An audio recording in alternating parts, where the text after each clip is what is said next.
In today's video, I'm going to teach you how to add a customer in QuickBooks Online.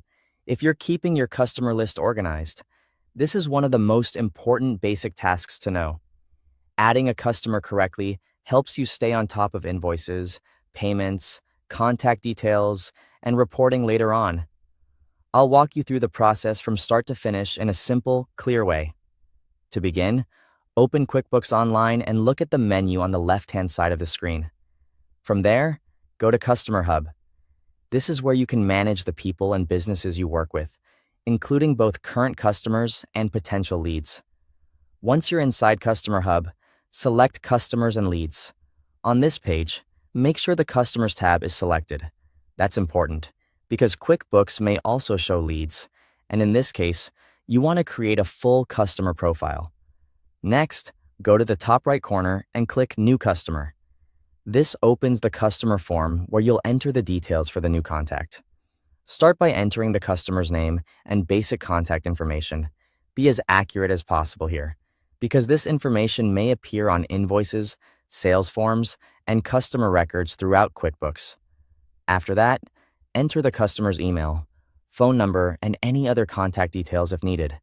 If you don't have every field available right now, that's okay. You can always come back and update the profile later. The main goal is to enter the information you need to work efficiently. Now expand the addresses section. Here you can enter the billing address and the shipping address. This is especially useful if the customer receives invoices at one location, but products or services are delivered somewhere else. If needed, expand notes and attachments.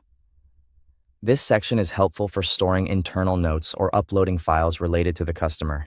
For example, you might keep reference documents here so everything stays connected to the customer record. Next, expand payments and enter payment preferences if those apply. This can help you keep track of how the customer usually pays or any settings that support your workflow. Then open Additional Info. In this area, you can enter the customer type, tax information, and opening balance if applicable. If your business uses custom fields, go ahead and add those as well so the record matches the way your company tracks customer information. Once everything looks good, click Save. That's it. You've successfully added a customer in QuickBooks Online.